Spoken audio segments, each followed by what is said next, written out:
Hey guys, Professor Bill, Comic Book University, and Gamma Flight, issue number 1. Yeah, I'm back. Just for a little while, though. Anyway, decided to read this book. I mean, it's Al Ewing. How do you not read a Ewing book, right? And it was really good and very different. Something that I felt that I would actually like to comment on, as opposed to the other stuff that he does, which is just brilliant. And it's like, there's no need to comment on this stuff. Everybody's going to love this stuff, right? In this particular case, I don't know how many people are actually getting the Gamma Flight. I really thought about not getting it myself. You know, saying it is what it is. But I'm just like, comic silence.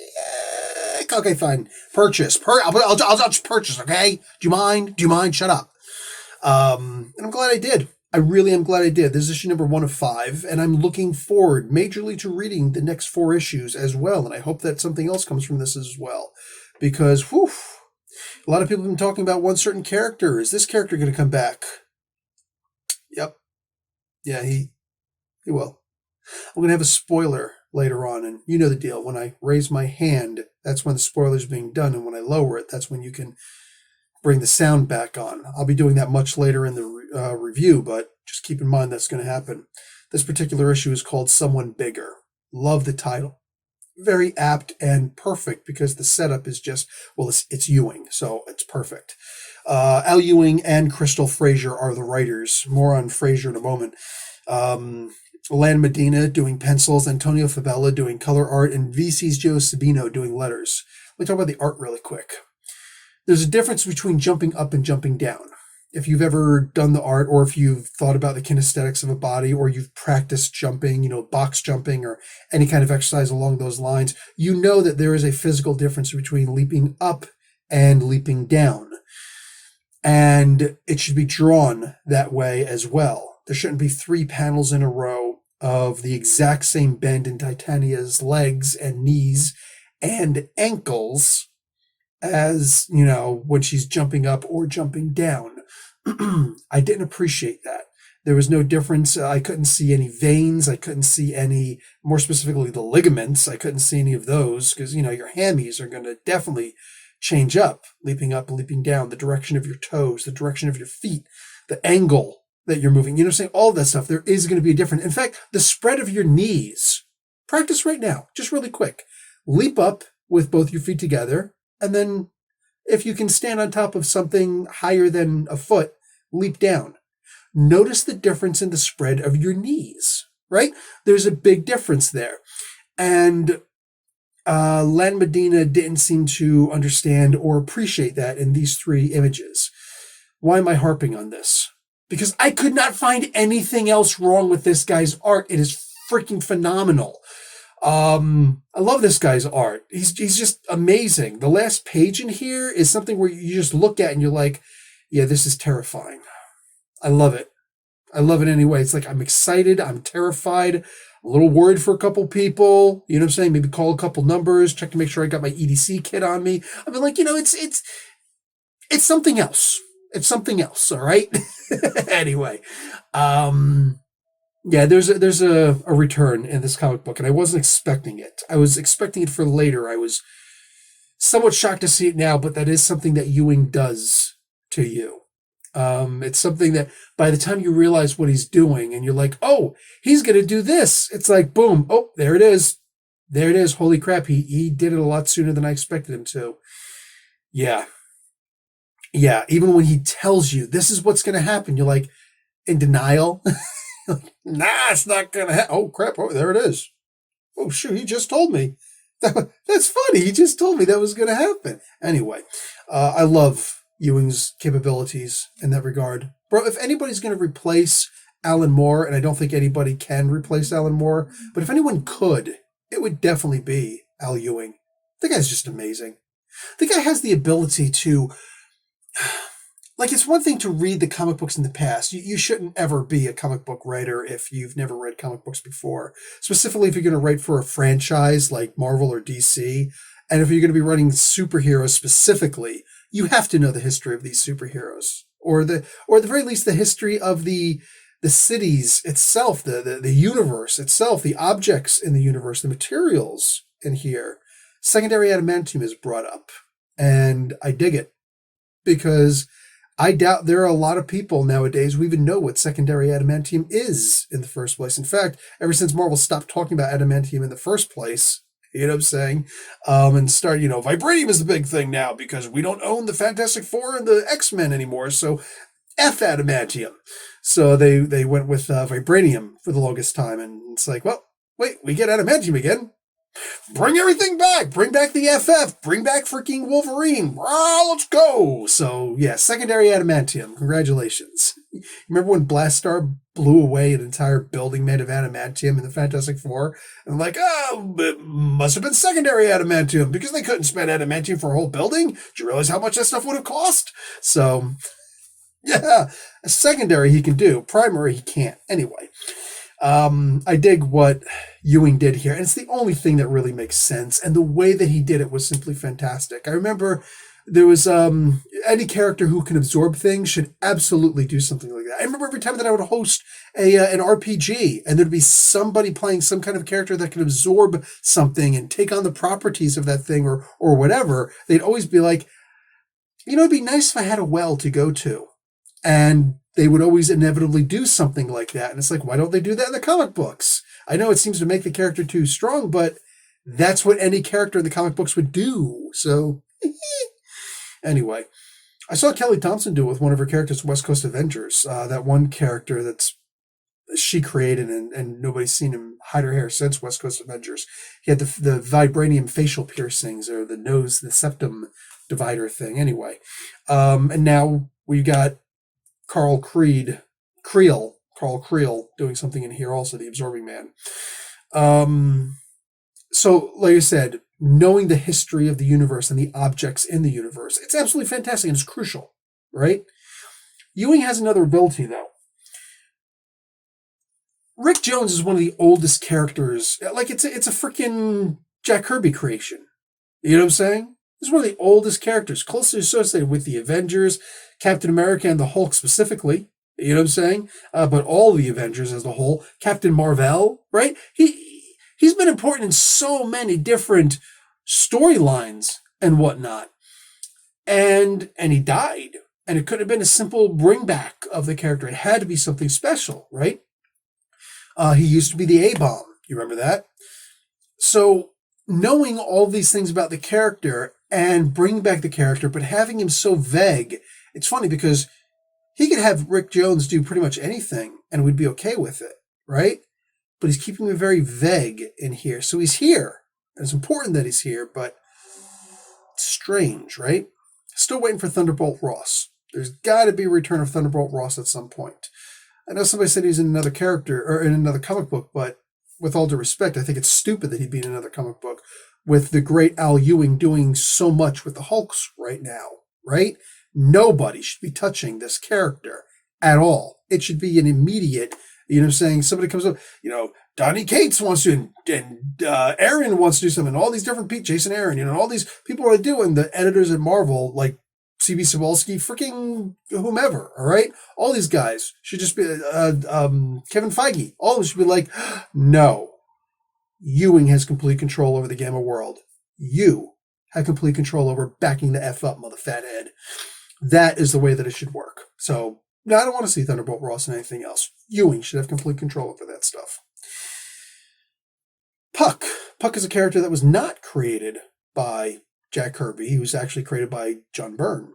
In Alpha Flight issue number 1 was his first character. I'm a very big Puck fan, right? And you got this version of Sasquatch, which is actually, what's his face? The hell is his face in here? What the hell is his name? Doc Samson, right? Anytime that you can make Samson look like an idiot, you have done Hulk fans proud, right? He's a psychologist, but he sucks at it. Yes. Are you just finding this out? He sucks at this job. And he wound up pissing off this transgender character by acting like he knew about transgender people. Guess what? You don't. You're a moron. So, yay you. Yay us. Happy day for us. I'll get back to that in a hot minute. But he's also using Puck. And while I'm expecting to see Puck in a leadership position, or in a powerful, powerhouse position, instead he's in a leadership position. I think that the only thing missing from the Puck character right now as a leader is that he's not commenting on some of the leaders that he's had in the past, like the Hudsons, for instance, right? There should be some commentary on that. other than that, seeing him in a leadership position and not actually fighting, it's a great way to be able to actually use the character, use the name, use the connections, because Michael Tu-Young-min? I think it's Michael Tu-Young-min. Anyway, shaman, right? He's right here next to the Cuckoo triplets. The three who are one. Yeah, he still needs those contacts and whatnot.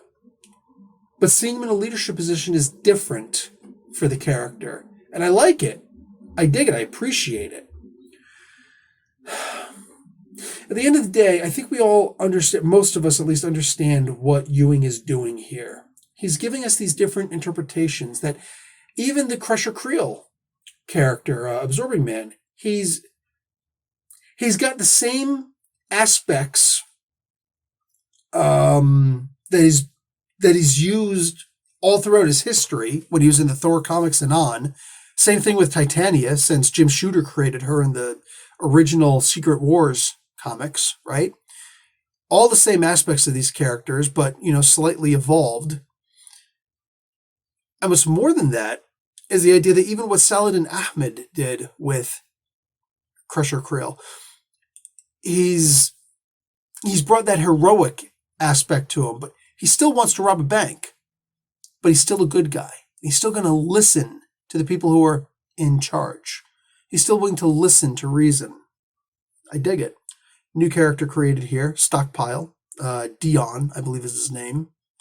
Great way to introduce a character. I love we don't have too much of a background for the character, but the background that we do have, it's fantastic. And we can have 100 of these characters if we wanted to, but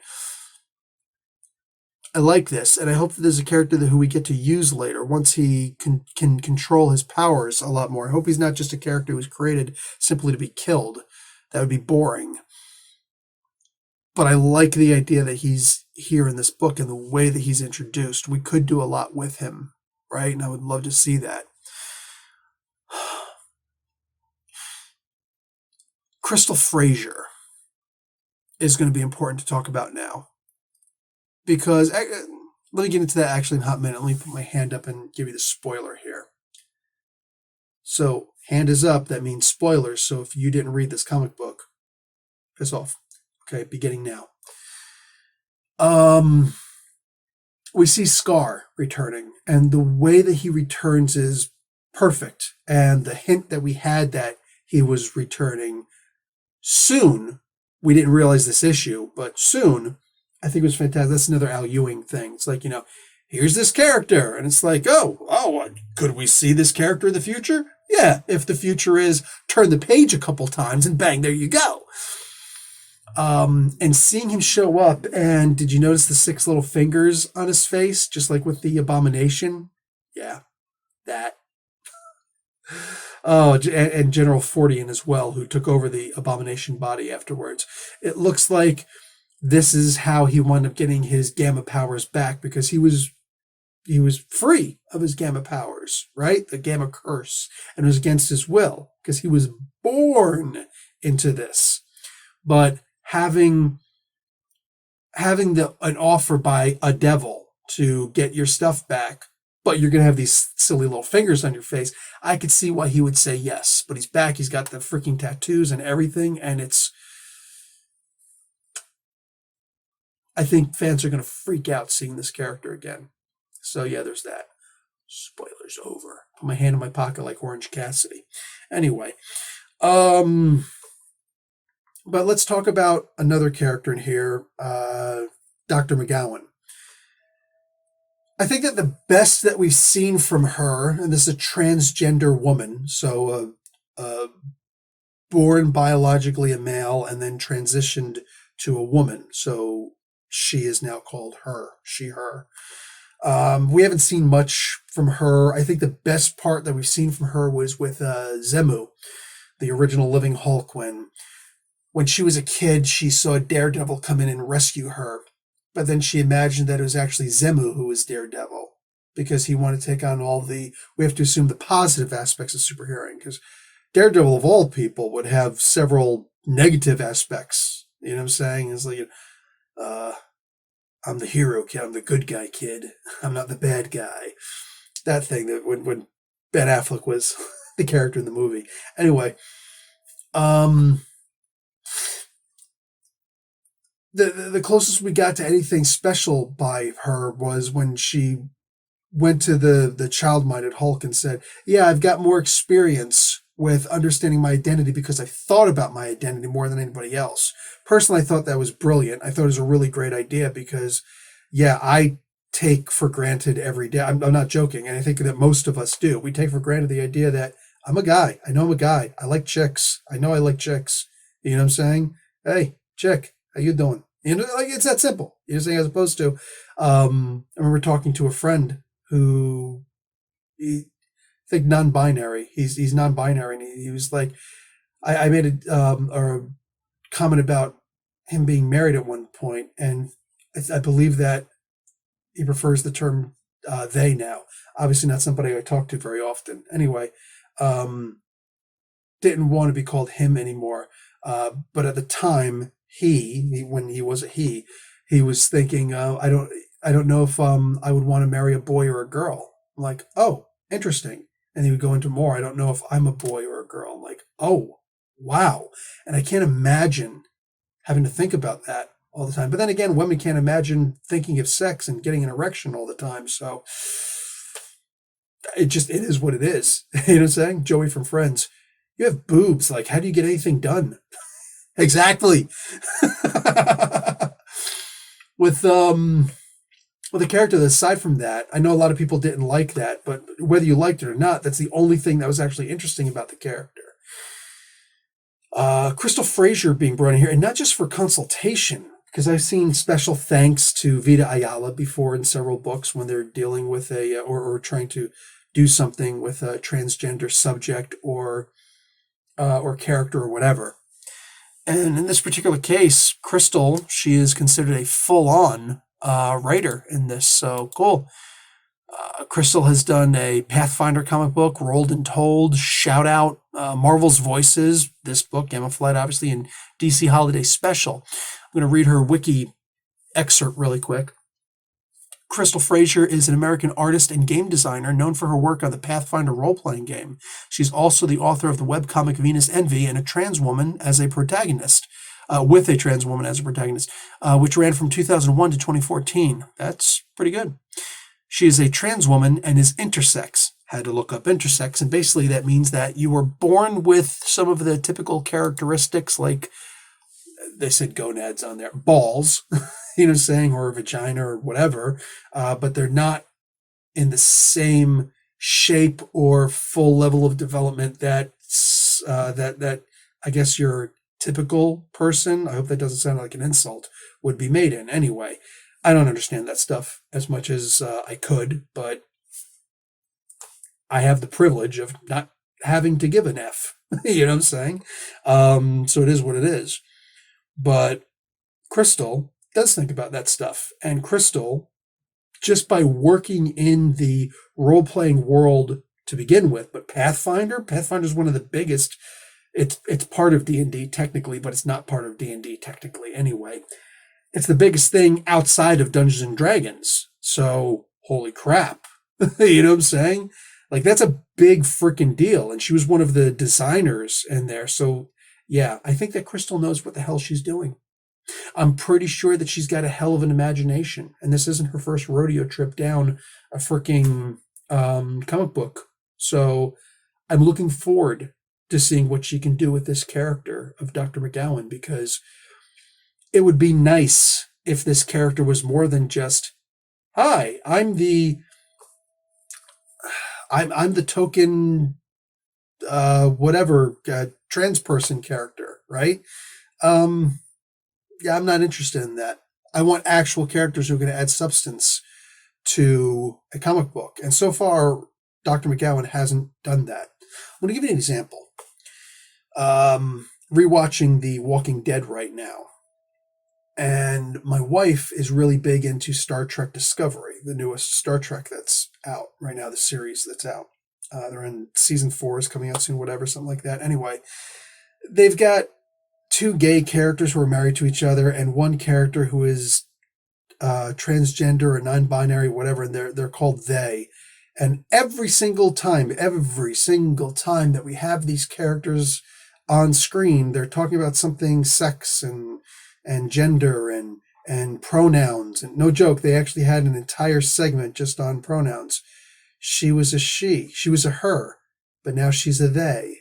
So they prefer blah, blah, blah, blah, blah. And it's like, are you all freaking stupid? Shut up. This is boring. This is stupid. I don't even see how trans people could be into something like this. This is effing boring.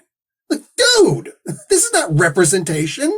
This is tokenizing. This is just throwing something in and trying to placate people. That sucks. But you look at The Walking Dead. I think it's season 6. Where we're introduced to Aaron and what's his boyfriend's name? Well, actually husband. No, I think it would be boyfriend because they were in Georgia at the time. And by the time this was made, I don't think gay marriage was legal in America. Definitely wasn't legal in Georgia. Well, Mike is of Hotlanta. Anyway, whatever. They were together. Okay? They were together. And we didn't know that Aaron was gay until a couple episodes later. And I was like, oh, get the frig out. Look at that. And they already established him as a very important character without having to go into, by the way, I'm homosexual, and I did this and that, and he didn't even have to talk like that. He was, oh my God, imagine this, a regular human being, just like 90, 95, whatever percent of the gay people you see out there who aren't actively trying to talk with a lisp and blah, blah, blah, blah, blah. Just regular human beings who happen to turn a different way, under the covers. We don't know, and I don't want to know until it becomes somewhat crucial, because I don't care about this guy's relationship, that guy's relationship, their relationship, I don't freaking care. I want to see people killing zombies. That's all I want to see. We didn't find out Jesus was gay until like the following season that he was introduced. Maybe it was longer than that.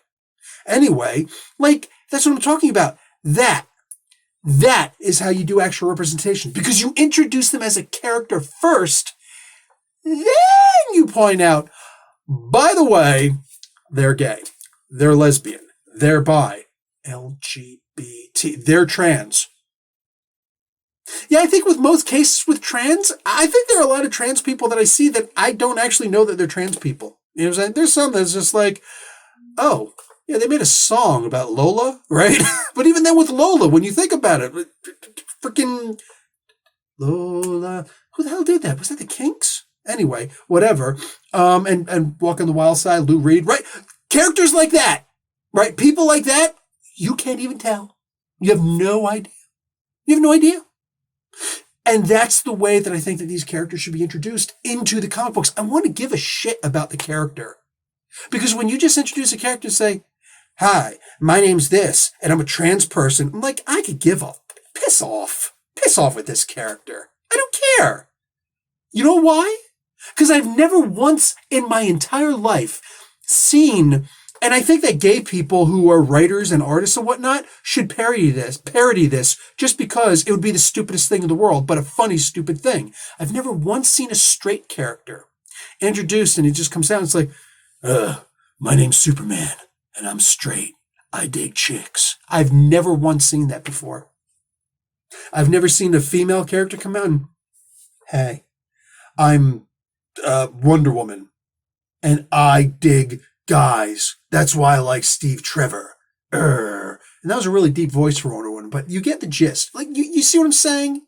You've never once had to hear Green Lantern, any of the female Green Lanterns or the guy Green Lantern, whatever, any of the Green Lanterns or any of the Flashes or any of the Spider characters, you've never had to hear them, you never had to tolerate one of them coming out and the very first time that we're introduced to the character, they come out.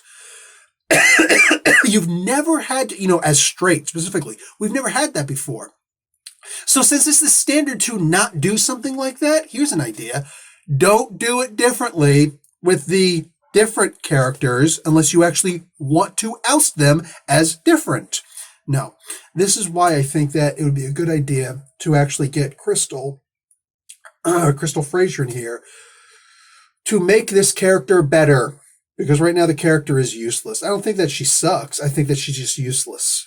And it would be nice to have some use with the character. And if Crystal can't do that, well then find somebody else who can, or just retire the character, with all due respect.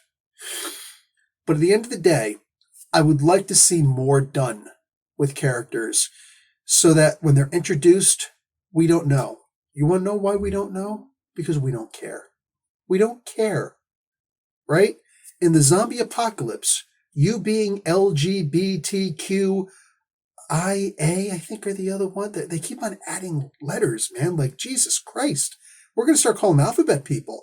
And I'm saying that because that's what we call you if you have a really crazy name. I knew a guy, Abdelaziz, in the army. He was called A to Z. Nobody was trying to pronounce Abdelaziz. I could do it because I spent a long time in the Middle East. But if I didn't spend a long time in the Middle East and learn Arabic, I ain't learning a name like goddamn Abdelaziz. F that. They called him A to Z.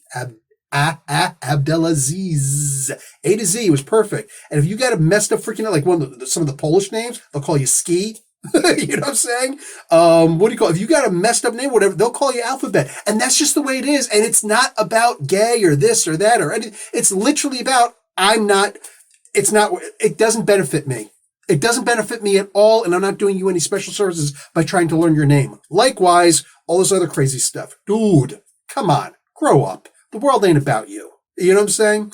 So look, nobody's going to do a whole freaking alphabet to make you feel better about yourself because nobody cares. That's simply not, and you don't want special. You really don't. You might think you do. You don't. You don't want special treatment. Nobody really wants special treatment. All right? Because then you go on a short bus with tinted windows, so kids can't point and make make fun of you and whatnot.